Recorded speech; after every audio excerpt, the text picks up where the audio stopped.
Aftercare has been working in the NDIS environment since the Hunter Valley pilot around 2015.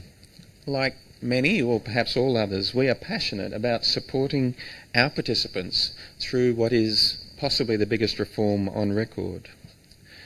There are many burning issues. We've assembled a panel of leaders in mental health and in the sector to explore just some of these. I'm going to ask each panellist to introduce themselves really briefly in about 60 seconds, giving us a couple of aspects of their most relevant and most current roles that relate to this discussion, and one sentence describing an issue they'd like to see touched on during the next hour. We'll just work from, I'm going to say, the far side to the near side. So Peter, if you wouldn't mind leading us off. Thank you. Thank you. I assume this is on.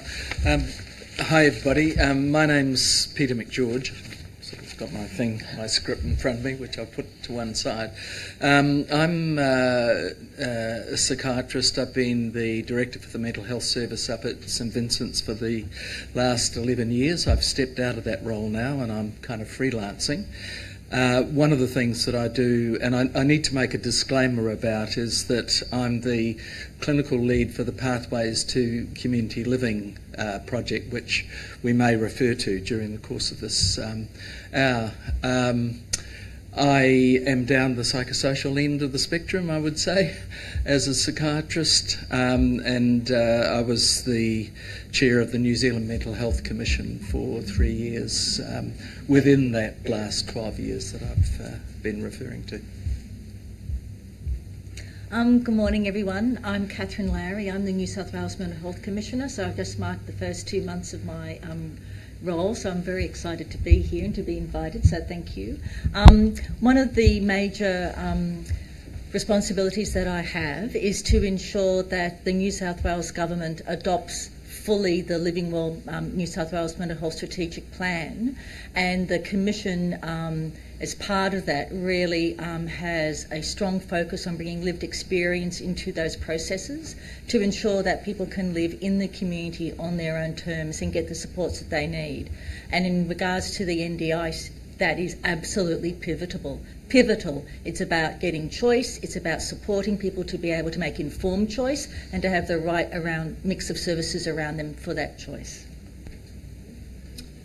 Morning folks, my name's Josh Veer. I'm Head of Policy at Mental Health Australia, which is the national peak for the non-government mental health sector. I'm here on behalf of my CEO Frank Quinlan, who is unwell, called me with a croaky voice last night and asked me to fill in for him. I would like to raise the issue this morning about the role of the community mental health sector, such as the organisation that Andrew leads, in delivering specialist assertive outreach services, which we're in danger of losing to the NDIS, both in bringing participants into the NDIS, but also in reaching a population of people who are in great need in the community.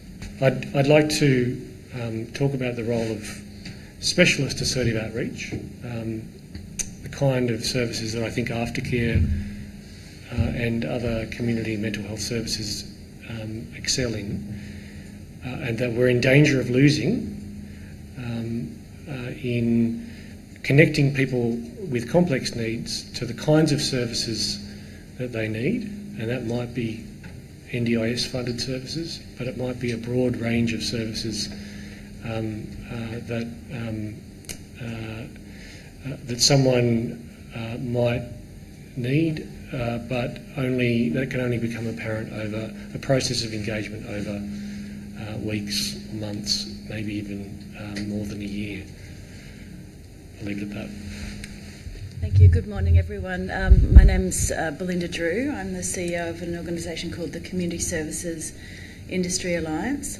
I've been working in the community services space in one form or another for about 25 years, very interested in the process of supporting organisations, particularly to change and adapt in big reforms like the NDIS. And I'm quite interested in the area of organisational excellence in this space as this change occurs, and I guess the role of looking at, or the focus of both workforce and organisational change as we try to find ways to really deliver excellent supports for people with disabilities and for people with mental health issues. Hi, my name's Douglas Holmes. My title is General Manager for MH Works, and I'm also the President of the Hearing Voices Network in New South Wales for my sins. The thing that I'd like to see addressed is some of the misinformation and myths that are out there about what people can expect from the NDIS, and I'm forever hopeful that with the Productivity Commission's report that they'll actually address some of those issues. Morning everyone, I'm Rochelle Arnott. I'm Director of Service Delivery New South Wales Sydney for the NDIA. I'm here today and listening to the panel speakers' thoughts. I am really interested in collaboration with agencies, with stakeholders. This is a huge reform, but philosophically it's the right way to go. We've just got to get the logistics right, and the only way to do that is to have collaboration, clear communication with all stakeholders. Thanks everyone for being here, and also for Josh for filling in on such short notice, but really appreciate you being here today. Okay, I'm going to start, if I may, with a focus on people with psychosocial illness and disability. There have been a lot of concerns expressed about both the NDIS eligibility criteria and the process through which individuals are assessed for eligibility. And arguments made that there have been some unreasonably variable outcomes in this process. A recent Joint Standing Committee inquiry found that the apparent reliance on diagnosis rather than functional needs is likely to result in inconsistent eligibility outcomes for applicants, and goes on to say there is a lack of skills and expertise in mental health fields adding to these inconsistent outcomes as part of the assessment process. I'm going to focus here on two questions, the first now and the second in a few minutes' time. The first being, what do our panellists think about the process of assessment and eligibility for NDIS and the impact that has on people? And secondly, in a few minutes, what about those that are not eligible, whether as a result of variability in the process or clearly not eligible according to the criteria for the NDIS, and what will the future be like for them? So let's start with the first part of that. And Doug, I thought I'd start by picking on you, given your teaser words, misinformation and myths, surrounding part of this. So I wonder if you might expand on those comments, and we'd be delighted to hear what you meant by those words. One of the things that I've noticed with being in NEMI that each of the states and territories is actually doing it differently. And so what's relevant in New South Wales is not necessarily relevant in Victoria. And we inherited 400 consumers that had actually been assessed down there, and the size of their packages compared to the average for the state was around $25,000 less than what the average was. And that's creating a whole lot of issues. It's very difficult to get good, clear information. And I was at a forum in February where I buttonholed Eddie Bartnick and actually asked him, why don't you have a plain English document? He said, oh, we do, it's on our website. And I said, well, could you please send it to me? Because I said, I'm fairly computer illiterate and I can't find it. And Eddie sent me this document here. And I think everybody should actually read this and work with the people that they're working with to actually understand what's in this document. Because for me, it actually takes a lot of the stuff away. Thanks, Doug. Peter, Catherine, comments from either of you? I just think that, kind of echoing Doug's points around getting the right type of services, it's also for when participants are being assessed for their plan, that the people who are doing that actually understand psychosocial disability, understand that actually affects that interaction as well. And again, for me, that goes to the heart of how do we get equitable access and informed choice as part of it. I suppose just to add to what Catherine just said is that because diagnosis is a very variable thing. It's hard enough to get two psychiatrists together to agree on diagnosis, let alone three. I'm not saying I'm against diagnosis, by the way. It's just the purpose for which it's applied. And I think you've got to be very careful, just to pick up on what you were saying, about using diagnosis without functional capacity being taken into account. Josh? Look, I just want to sort of separate out, just to go to your question, Andrew, separate out the access process from the planning process. And there are legitimate concerns about both, and then there's some mythology about both. And I think your question really was about the access process, so about who's getting in and who's not getting in. So I can just talk about the access process. And going to the Joint Standing Committee's report, so I've got the Joint Standing Committee's report in front of me here. My working theory is that part of the problem with some of the eligibility decisions about people with psychosocial disability is about some of the rules that assessors are using to determine access, and in particular Rule 5.4, which I'll read out to you, and as a room full of, and folks on streaming this, as a room full of folks with some familiarity with mental health, just tell me if you think this makes sense. An impairment is likely to be permanent, that is, someone can get into the NDIS, only if there are no known, available and appropriate evidence-based clinical, medical or other treatments that would be likely to remedy the impairment. Now, does that make any sense from a mental health point of view? And I think that's something that's at the core of the problem. I have some sympathy for the NDIA assessors because they have to stick to the letter of the regulation there. But I think it does explain some of the variability and some of the confusion and some of the distress that people are facing when they get some of these silly decisions coming back. Part of the problem is that it's exclusionary rather than inclusionary, and it is actually quite. I don't envy people trying to make some of these decisions, but it's a very, very good point. And part of what we get confused about, I'm thinking about the clinical specialist sector, is that you've got people can only be eligible if they have a permanent disability.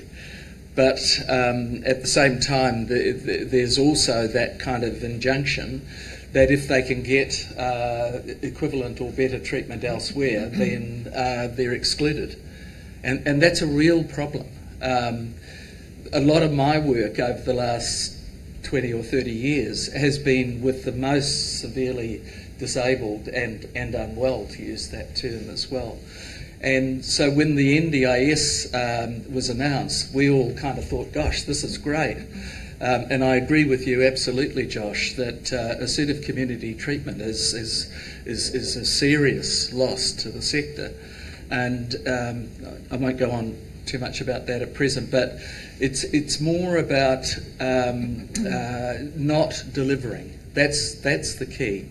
We'd be absolutely delighted if it was dealing or addressing the needs of the most seriously disabled. But I'm not clear about that in my mind. I don't know about where you guys stand, but it's the way that it's framed and the way that Joss has put it actually captures a large part of the problem. I'm going to give Rochelle an opportunity to comment. I just thought I'd stand here a little bit in defence of Rochelle. It's a difficult role to play, but a lot of what we've heard is about differences in communication, understanding, variability across states, variability even down to local area coordinator level, and variability in our experience in packages offered to two, on paper, very similar clients, even in the same region. Rochelle, a difficult role for you today, but we're all on the same side. How would you respond to some of those views? No need to defend. We're in this together, and improvements have been made, are being made all the time. I can think of a reference package that's now just been developed for psychosocial. I can think of every staff member in the National Disability Insurance Agency having baseline training again in the month of August. I can think of communities of supports, practice groups for acquired brain injury and soon psychosocial. But I take your point, particularly what Josh was saying. I read the legislation every day. I wonder about that too, and I wonder about the interpretation of that. I mean, very clearly, and there's a lot of information. I like what you put forward. There's good information available too, but it's sometimes lost in a whole lot of stuff. I think it's really important that community organisations have an NDIS transition person or someone, and you can see some of the agencies already have developed that, to assist people through the process. It's a cumbersome process. The language is often not user-friendly. You do need a hand to get through it. But, some of the points that have been made so far, diagnosis isn't required. We are a disability organisation. We're looking at the focused disability supports on a person's functioning in, 6 domains. And those domains are mobility, communication, social interaction, self-care, self-management and learning. We only need to show, and it doesn't need a diagnosis, it needs a confirmed acknowledgement that this person is struggling in the area of only one of those domains. So I think there's a lot of goodwill and intent in the legislation, but I do take the point that the interpretation of that leads to the variability that assessors and planners provide. But I think we are also, as I said, continuously improving our staff in that area. And there's a lot of good news stories where, exactly what the NDIS was supposed to provide is happening. There is choice, there is flexibility, which is so important in the mental health sphere. So all I'd say is that the mental health issue might be episodic, but the impairments in the domains needs to show permanence. Just for a bit of light relief, the fact that we've got the legislation and the bilaterals which create the rules of the game which we can't change, and then we've got the other things which can change, reminds me of something that Mitch Fifield said in Senate estimates, which I've memorised because it was a sort of Humphrey Appleby moment. I've memorised it word for word. He said, "Decisions of government remain decisions of government until such time as there may be subsequently further decisions of government."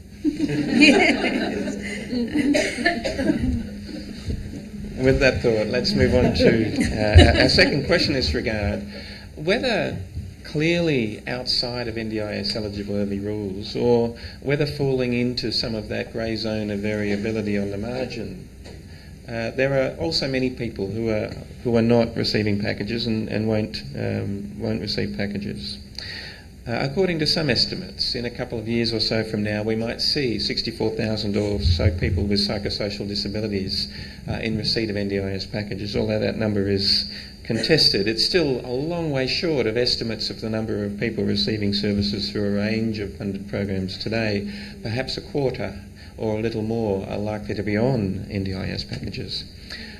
The world for the rest seems very uncertain. What do we know? What do we not know? And what do we need to do about it? Josh, I might start with you here. Well, I guess those of us who work for the Commonwealth Government will know a lot more about what the Productivity Commission thinks we should do about it, given that they will have received an embargo copy last Wednesday. Yes.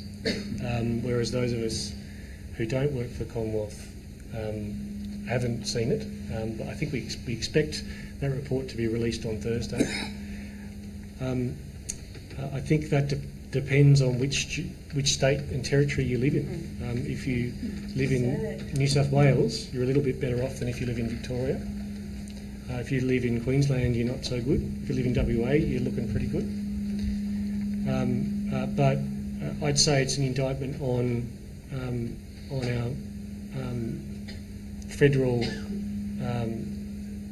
relation system, which has seen a game of brinksmanship lead to people with severe and complex mental illness be the real losers in this situation, and we don't have any certainty about what the world looks like after June 30, 2019. Catherine, you're clearly not a Commonwealth Government employee, but do you have any further insight into what's happening in New South Wales outside of the NDIS?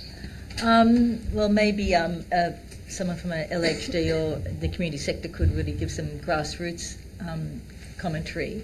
But I would have to say from the Commission's perspective, listening to people with lived experience and their carers and their families, it really is still trying to understand who will be in, who will be out, and also traversing that change. And that is where some of the service providers don't know what their role is. They don't understand those boundaries. So, we want to support someone, but we don't know, are we hitting into the NDIS boundaries, so should we stop providing that?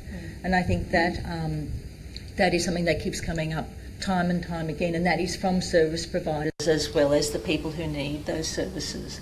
And so we'll look forward to reading the Productivity Commission's report. Any others on the panel? My kind of starting point is what is stated in terms of the criteria for eligibility around something that I picked up on was that the NDIS is not designed to be a substitute for existing services. Now, I may have the wording wrong, but that was certainly the meaning that I took out of it. So it kind of brings us back again, and I actually do think more broadly than just being a clinician, but from a clinician's point of view, it creates an incredible sense of confusion about what are we actually responsible for ourselves. My own view is, and it comes back to collaboration, there's not enough attention that's actually being paid to how organisations work with each other in real terms. Aftercare actually is a good example of efforts that are being made through the Like Minds project up in Orange in terms of trying to meet that challenge. But I'm not sure that there's actually a kind of critical movement to a point that will actually address that. So people remain, in terms of the clinical sector, pretty naive actually about what's coming up, and they see that community teams have had no increase in resources for at least the last 10 years. And assertive community treatment, as Helen Gillespie, a Professor of Psychiatry at University College London, has pointed out, that there's actually a real decline in that part of the sector. So again, we're faced with this confusion and ambiguity around what does this actually mean in practical terms, because from my point of view, in practical terms, it's got to mean real collaboration and not a cost shifting or a shifting of resources from one part of the sector to another. Peter, some great points around collaboration. I don't want to undermine those, but you also started out by saying the NDIS was not intended to be a replacement for other services. At the same time, funding for many of those other services is being significantly cut. It is. In one state, Aftercare's funding under one federal program was cut from 1 July by 30%. It's statewide, and we're in 12 regions in that state, of which only one is NDIS live. And in that context, it's a massive cut that we can only apply statewide. So it is at least in the transition, it is a challenging process, not all of which, of course, is the NDIA's responsibility. Rochelle? Yeah. Just listening to Peter's points, one of the best things we're doing in the Sydney region is a monthly meeting or interface with health. And it really is probably one of the best forums I'm involved with, where we actually do sit down, work together we've got the legislation, we've got the COAG principles, but what does it actually mean? And both sides are always thinking of the patient, the participant, the family. You know, that's what it's about. So I think that's something that's going to continue, and not just in health, but with justice and other departments as well where we need it. We've got a communication protocol.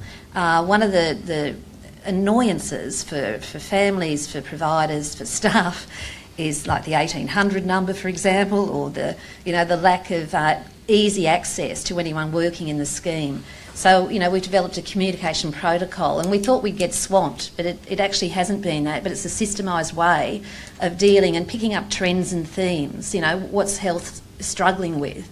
And we've actually only now just started to sort of move into the psychosocial space with the same idea. See, I think it's not a matter of either or. No, it's a matter of both and. That's exactly right. And integration is not assimilation. So those kinds of concepts, it's about how do we maintain our integrity as separate services contributing to the overall benefit of the consumer and their families. Exactly right. And don't forget, we also have the PHNs now playing in the space, so it's a complicated space anyway. And so we can't expect a person to easily navigate their way around if all those service providers don't quite get it themselves. Exactly. Absolutely right there. Okay, we might start now to move towards a sectoral view. The next question I'd like to introduce is around the pace of the introduction of the NDIS transformation. It has been variously described as too fast, and in some cases I've also heard too slow. But Belinda, I had a conversation with you last week in which your overall view was that organisations are struggling with the pace of change here. And at the same time, many of those organisations did not react as early as they might have. So is the pace too fast, or is it just human behaviour and to wait until the last minute? What is going on? I think it's a combination of things, Andrew, but it's interesting that we keep using this sort of word variability and also reflecting on sort of information asymmetry or not good quality information, because I think both of those things are a factor here. But it's kind of like the pace of change is really two speed. So the Productivity Commission has broadly recognised that for the size of reform that this is, the size of change it is, the bilaterals have just forced us into a pace of activity that's just too fast. And in the context from which I come from, Queensland, where we had no trial sites at all, we went from basically 0 to 100 k's an hour overnight as we started to enter into activity in our early phasing site in Townsville.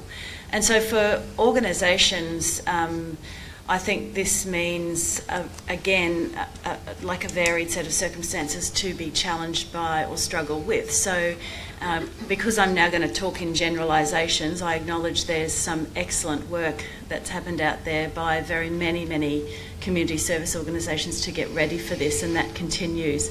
And probably the nature of that, the value of that, is not necessarily well articulated and talked about. But I think in general terms, organisations are struggling with this transformation of their business models, and in some ways that's about the fact that you kind of can't know what it looks like until it's on you. And so there is a function of organisations really not being able to change until this system impacts them and the people that they're working with. And I think again, it reinforces this issue of high quality information and the availability of that in a kind of space where we're not really sure all the time what we're dealing with. And so that results in organisations having a great deal of difficulty forward planning, making changes in their business now that perhaps are changes that they're going to have to make again in another year, in another 2 years, in another 5 years.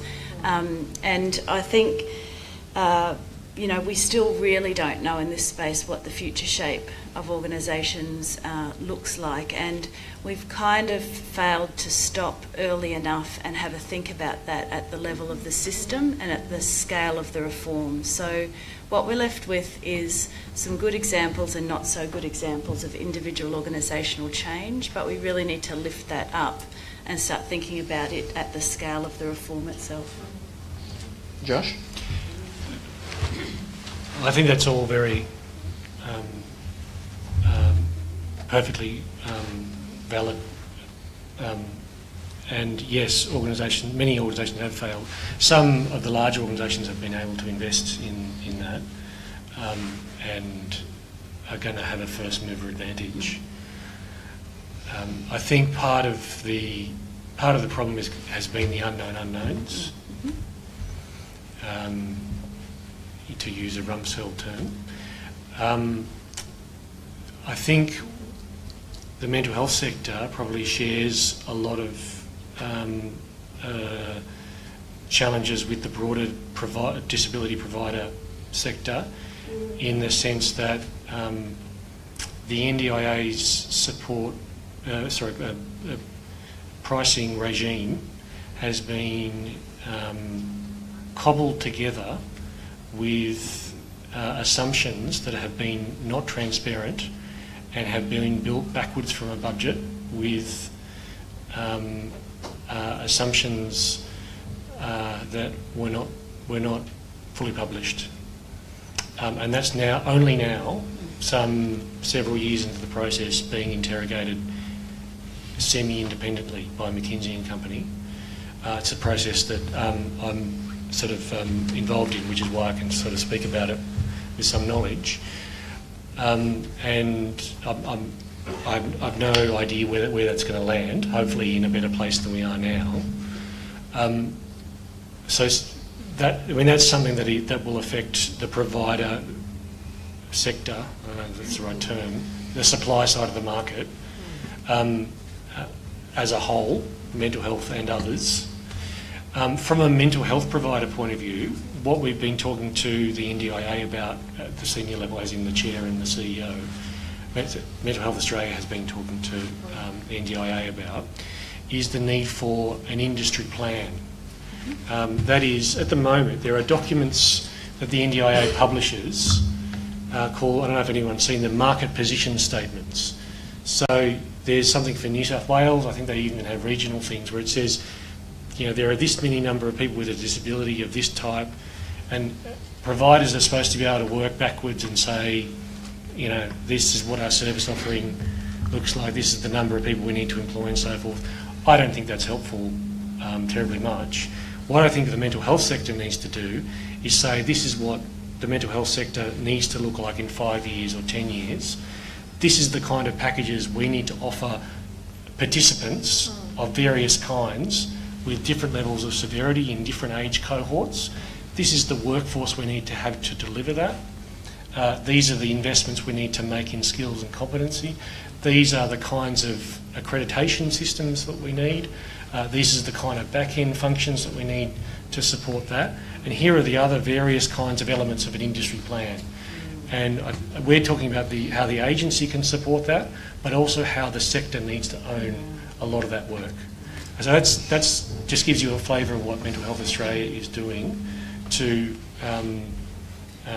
we could call this, I wouldn't use the term emergency, but without this kind of work, I think we're going to be stuck in a situation where the supply side of the market is really just still playing catch up. Andrew, can I just make one comment, maybe a little bit provocatively, because panels always got to have a bit of controversy on them, haven't they? And it's interesting, even in the language that we use to describe community organisations. Now, I think this is in part come from the contract relationship that we've had with government, that we've used this shorthand or developed this shorthand of provider, which comes from, I think, service provider, which comes from this idea of being, contracted to deliver services. And I think it's diminishing language. And in the context of, the comments you're making around an industry plan, which will require industry leadership, if we accept organisationally our role as only providers, then we diminish dramatically the sort of histories of our organisations in mission and purpose, and this broader relationship that organisations have traditionally carried around their connection with the people that they work with and the value of that. And, you know, if we don't get back to a broader, more generous view of ourselves in these organisations, then I think we miss that opportunity for leadership, which I agree with you is so really very important at this juncture. Michelle? Yeah, just following on from that discussion, and hopefully not controversial, but I guess where I'm working, we now are coming to the review stage. So people have had a plan for 12 months, it's at review stage. So it was planning, was implemented, it's now review. And what's an important part of that process is talking with participants and providers, you know, what are the outcomes, what's been achieved. So really when I'm thinking pricing, and I remember the old system, I used to work in the state government disability services, block funded, you know, organisations received in advance a lot of funds to service so many, you know, people. It's completely turned around, and I think that's refreshing. I know it's challenging for organisations, absolutely challenging for business models, but at the end of the day, you know, 30 years ago I had families and people with disabilities saying to me, this system is so ad hoc and piecemeal, it's no choice, it's just we all have to do this, we all have to, you know. And now it's a time for participants and families and service providers to be quite creative and innovative. And certainly the NDIS is not just a funding body, but also a capacity builder. So as I said, it's very much about working alongside. And the only thing that in our centre is the person with a disability. And I actually think we have to hear that and think about how we can join up to achieve those mutually specified outcomes. Can I say a bit more? Just come back to what Josh was saying. Before I do that, I just want to say I actually support the NDIS. So I think it's a great thing that people have the opportunity and the choice to determine who their providers are, and I think using it in that sense is really important.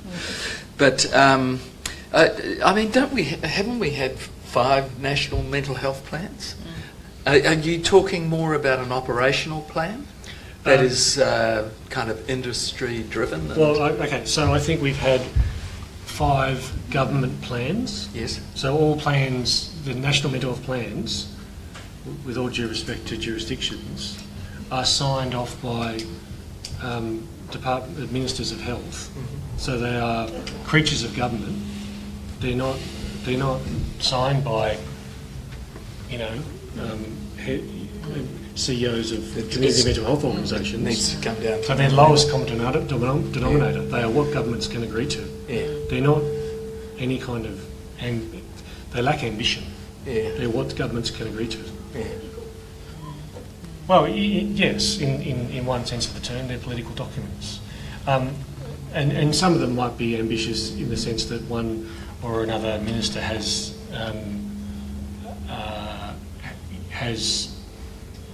a particular passion in the area of mental health, or has been lobbied by a prominent mental health advocate, but then they're not, I know what you're saying. But what I'm talking about, an industry plan, is about how to make sure. So, to use another analogy, the Ford Motor Company needs a supply chain to make sure that it spits out Ford motor cars at the end, so that people can buy Ford motor cars. But it doesn't make all the little bits of all the components. So it needs a plan to make sure that all of those things happen over a very long period of time. So lifting that up another level again, we accept that we need an industry plan for the car industry, but we've never really talked about an industry plan in mental health. And we're going to fall down if we don't have one in a period of unprecedented change. If I could just say a little bit more, just picking up again, to give you some background from a New Zealand perspective. At one point, when the Mental Health Commission was, because it's subsided considerably in New Zealand now. But at one point, each of the equivalent of the LHDs had to develop a collaborative plan with all the providers, consumers and carers within their district that was forwarded to the Mental Health Commission, not to the Ministry. And I think that achieves some of what you're saying.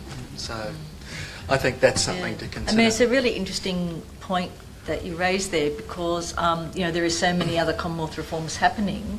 So at the moment, it's the PHNs who have been commissioned to do regional plans for their population, how they engage with the NDIA or the NDIS in their own community, how they engage with the CMO sector, how they engage with the LHDs is really not known, and therefore and then who they deliver their plans to. And if it is to the Commonwealth, because the PHNs are Commonwealth creatures, then you start to think, well, someone has said we need to be coordinated, we need to be integrated, we need to be patient and family focused, but then they take it out of that kind of soulless system and put it back in the Commonwealth. And I think that's something that we all need to think about.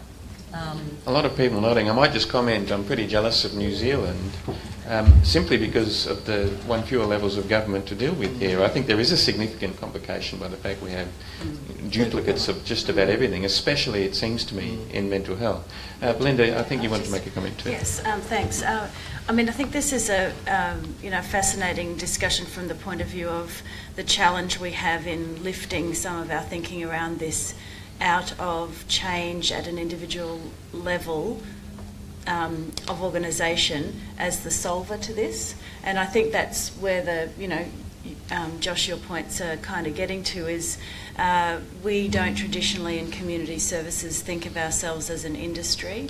The organisation I work in now is specifically formed to try to do something about that we need to think about ourselves much more in the collective, and then think about the things that if we made some changes in the business of community service delivery at a higher level, collectively, how would we move ourselves forward together? So if you think about these reforms, would it be a powerful thing to support all organisations in the process of being more person-centred or human-centred in an everyday sense? Would it be powerful to transform the use of technology in the spaces of finance and revenue and workforce in order to move us forward? The answer to that is probably yes, but we haven't come together collectively as an industry to work out the yeses or nos, the focus, and I think that really gets to the challenge we face is how we do that, how we lift it up to that kind of global systems level, really. I'd like to move on now to a quick chat about the issue of workforce. The interim report from the Productivity Commission estimated that the workforce in our space needs to effectively double in coming years. And this is in context where organisations are already feeling pressures under NDIS payments rates to employ lower levels of staff, or at least struggling to maintain the level of qualification. There are certainly some quantitative issues coming. We're also facing a sector with relatively high turnover, and if we know very little else, we know the relationship between local workers and the people with whom they're working is a critical, if not the critical factor. Throw all that in the ring, and the challenge of the next few years and thinking about our workforce. Does anybody have any solutions? Or do you want to expand on the challenges? I'm happy to start us off. We're engaged in the Queensland context in a statewide project looking at workforce supply and capability in preparation for the NDIS. Well, it's kind of not even now really in preparation. It's as it's happening, as it's occurring. I think, the thing to say straight off is that so far the thinking about workforce in this space is for want of better language, I apologise, is disability-centric.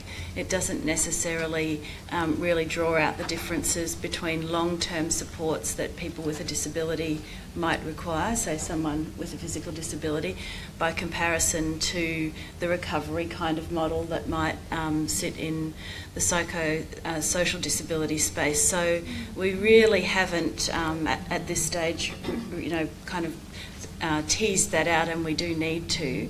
But the interesting thing, I think, again, and this comes back to our general comments, is the numbers that the NDIS published in their market position statements on workforce growth are staggering and enormous, and we've probably never seen a challenge like this before. The reality on the ground is that the reform rollout is such that we haven't really seen pressure around workforce yet, because the pace is probably slower than anticipated. But there's going to be this kind of balloon in that at a point in time when there is a lot of new entrants into the scheme. And I think, again, to the points of collaboration, we really need to find some ways, and this is something we're exploring in our project, to start to work across different parts of the community services system, and also with job actives and different parts of the employment system, etc., the training system. So it really, I think the challenge here really does lie in collaboration and in joining all of those pieces together well, so that we find the people that we need in the future, because it's the most important part. It's the most important part. About 6 months ago, I went off and done a introductory course to become a sole trader for the NDIS, to actually get a sense of what was physically involved in doing that. And while I could have afforded the cost to actually become a sole trader, some of the barriers that were there was that I needed to have $3,500 that I could just hand over to someone that was going to actually walk me through showing how I was actually meeting the disability service standards. A lot of the peers that are currently that are working in the workforce, there's not many of them that are able to work full time like me. And part of that is I had, like my work history, I used to be a long distance truck driver, and so I had really good work ethics. And you've got a lot of people that haven't had jobs. That if there was an organisation out there that actually formed a co-op to do some of this back end stuff, that would actually be really helpful.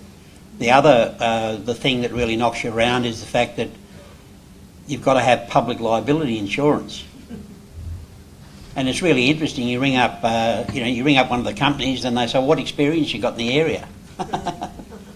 Fucking none. Well, we've got a really good rate for you, Additional things, like if you have a vehicle, you've actually got to have additional insurance. You just can't do it on a green slip. So there's all these additional barriers, and there's so if maybe someone in the room can tell me where I could go to actually apply to get $15,000 to do that as a starter, because that's about what you need to do that thing, and a lot of us don't have that money.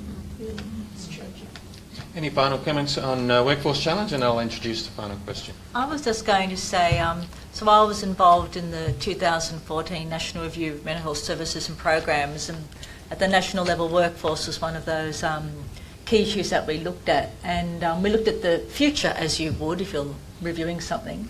And so while we know where the registered workforces are, that's psychiatrists, psychologists, GPs, etc., the mix and type of skilled workforce that we need for psychosocial services and support services was really like a desert. We didn't really know. We knew this is where all government policies were heading. They were heading down this track, and yet there was so little information. So even in New South Wales, we can't say we know what every single CMO employee looks like, what their skill sets are. It's amazing that we have so much policy direction with so little system information. And I think for New South Wales, that's one thing that we really need to build upon, and I would say that's a national issue as well. Well, there's no accreditation body. Exactly. Yeah. This is a huge topic that we could spend the rest of the week talking about. So I just picking on what I think is one of the core things, that it's often said about integrated care, because that's actually what we're talking about, and in some ways is one of the key challenges, that without care coordination that is thoroughly professional and at the same time is able to personalise the process as well. So there's a kind of balance between professionalisation and personalisation, I think, that has to be achieved. But without a training program that addresses the need to support people that are actually at the core of what, actually the consumers are at the core, but in terms of support systems, care coordination is absolutely critical. And I think that part of the challenge, without going on too much, is how do the care coordinators operate in a way that earns the respect of the clinicians? Because in this group, unless you get that right, it ain't going to work. So in the first instance, you've got to have someone, some kind of training program that enhances to the degree possible that process that occurs between the consumer and their nominated care coordinator. But then I think one of the other critical areas is in that relationship between what happens there and the clinicians. But I'd also have to say between them and the NGOs as well. Because NGOs are professional organisations as well that have their own philosophy and constraints and so on and so forth. But that's just a kind of taste of what I think is an absolutely central issue. We'll open up for questions from the audience in about 3 or 4 minutes. I've got one final curly question. We'll see if any of the panellists want to tackle it. So if you're on Facebook Live, now's the time to get your question into the live feed comments section. And if you're in the room, have your question ready in a moment. My final curly question returns us to the focus on the participant. And it's a more philosophical question. The NDIS philosophy and rules are built very strongly around the notion of permanency. Many mental health issues that we are dealing with are episodic, and many organisation frameworks to deal with those issues are focused on recovery. What can we amend, if we could, if we were the legislators perhaps, the future government decision that Josh talked about, to improve our ability to work within the NDIS framework, given those differences in philosophy? I can have a stab, because we've thought about this a fair bit. In fact, we were put on the spot by Jenny Macklin in front of the Joint Standing Committee. We didn't have a good answer, and so we had to go away and think about it. They put that question on notice, and it seemed bad that the National Peak didn't have a good answer to that question about what we would change in the legislation, given that so many people are bringing it up. And there's a submission on our website, which, it's not an easy, it's not a simple answer. One of the things that we suggested was that you might amend the legislation to say something like the impairment is permanent or likely to be permanent if the person does not receive support that builds their capability. For those who aren't aware of the Joint Standing Committee inquiry or its report, it's probably worth a look. There are a couple of recommendations that did comment on this issue. It sounds like some of what Josh and MHA have put forward has made it through. But of course a report's just a report until somebody legislates otherwise, so maybe it's partly for all of us to see what we can do to support those views. I will now open it up for questions either from the floor or from Facebook. If you're speaking from the floor, please wait for the microphone to get to you, and please be brief with your questions. If you know to whom you would like to direct a question, feel free to nominate someone, otherwise we'll see who's going to take it on. One of the questions I want to ask is, the 82 million that the government have put out there to say that that's going to go into community services and it's going to be matched by each state. I'm just wondering, probably Josh, are you and Frank watching, and has anyone put money on the table yet? Yes, we're watching. there's a working group that COAG has set up. So I don't know what that means. Can you? No. Okay, so it's going to be slow going, is my best guess. So I don't know whether the states are going to chuck in money. The Victorians seem keen. I don't have any inkling about any of the other states though at this stage. So it's going to be a while till the money hits the ground. We never expected any money to be spent this financial year. So that 80 million that's the Commonwealth's component. There's only 7 million this financial year, and that was just to set up costs. It wasn't actually the services, and then it's 25 million a year for PHNs to spend on actual services from the next financial year. So it gives you an indication they never expected actual services to be delivered this financial year. So if that's the next financial year, it could be quite a while till someone actually gets a service.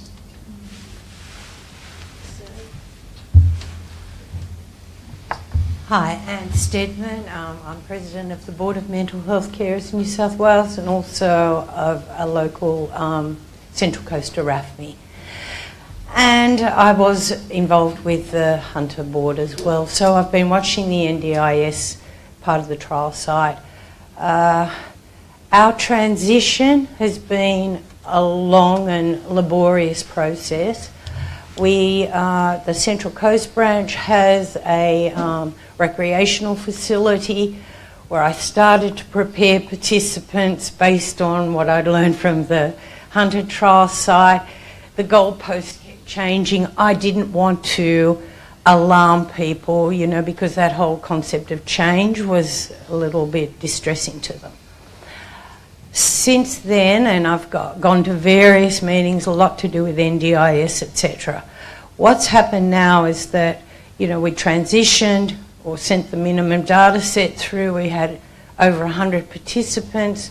We've now got about 20 or 30 signed up with service agreements and ADAC of stop block funding, reduced it significantly. It would have been more helpful for us to have a more gradual transition from that funding, because now we're going, oh my goodness, there's X amount of people that aren't eligible because of age or maybe diagnosis, but this is a very important part of their life and community participation. I agree with the excluding sort of process, and I understand why there's an enormous job to do signing up people, and I understand in that first year we'll mainly be transitioning people from existing services, just the way it's being paid. There is a gap in services, as carers are very well aware, so yes, enormous changes in building up those service levels. I'm also working for TAFE, training the future workforce, and they're snaffling them up even before they finish the degrees. So I understand how much of this is going to be reliant on time and processes, but if you could just cut the organisations a bit of slack during that, if there was available funding for either people who are ineligible or are being slowly transitioning because A, they don't answer the private number, B, the LACs aren't getting back to them, or the LACs haven't noticed that they're actually part of that service. So that hasn't. So then there will have to be a review of plan, etc., etc., etc. So that's the sort of issues we're facing on the ground. Mm-hmm. Again, a difficult one, I think, for somebody to answer as a question. Yes, I would certainly express my support for those views. And I'm well aware that even for approved packages, there's a significant underspend in utilisation differences. I'd love for mechanisms for some of that potentially to be returned for services in the meantime. That is something that we would support. There's a couple of others nodding. Is there anybody who would like to make another comment about that? One of the difficulties I see is we don't have a common dictionary.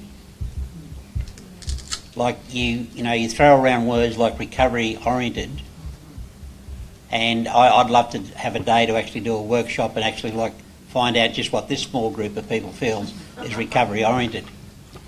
Like for us, we've done a lot of work on what recovery oriented was, and it's about you driving your bus and deciding who wants to get on your bus, right?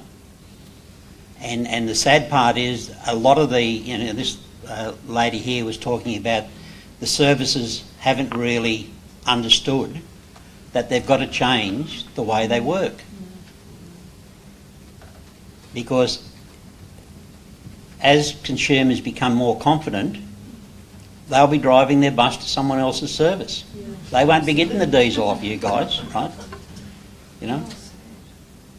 Can anyone comment on the supposed continuity of supports, as so far there is scant detail available and programs which are supposed to provide it? Example, the FAMS program. They've had their funding slashed already. Josh, you seem to have an interest in continuity of support from a previous question. Yes, I do. Look, when DSS Department of Social Services is responsible for the continuity of support arrangements, and when DSS is asked about those arrangements, its habitual response is the Commonwealth will make details available by the end of 2017. Now, my view is that is not good enough. People have been hearing that response for many, many months, and people are losing services today, yesterday, last month, last year, and I just think that's a scandal. We might make this about the last question. I'm looking for some guidance. This is not a theoretical problem. Sure. And for the Commonwealth's policy arm to regard it as such is. I just don't understand how we've got to that point. Hi. My name's Jodie Goldney, and I'm a consultant working in the space of enabling organisations in workforce change and recruitment. And Belinda, my question is primarily to you.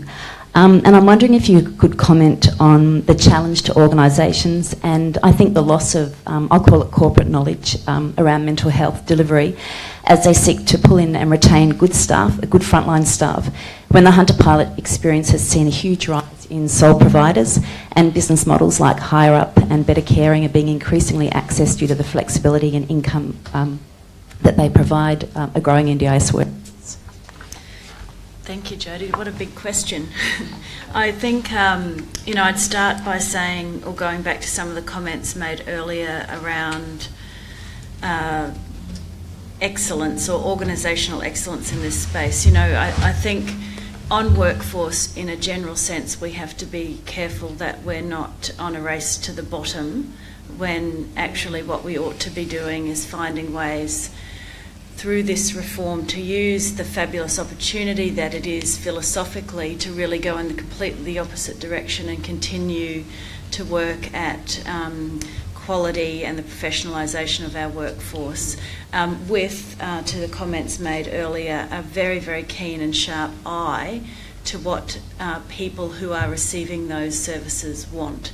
Now, it sounds like such an easy thing to say, but I think in general terms, in workforce planning and development, that's not really the lens that we've had generally over this. So the other thing to say, I think, on workforce is that as yet we haven't had a really good debate about the intersection then, based on those comments, between this supply challenge over time and pricing.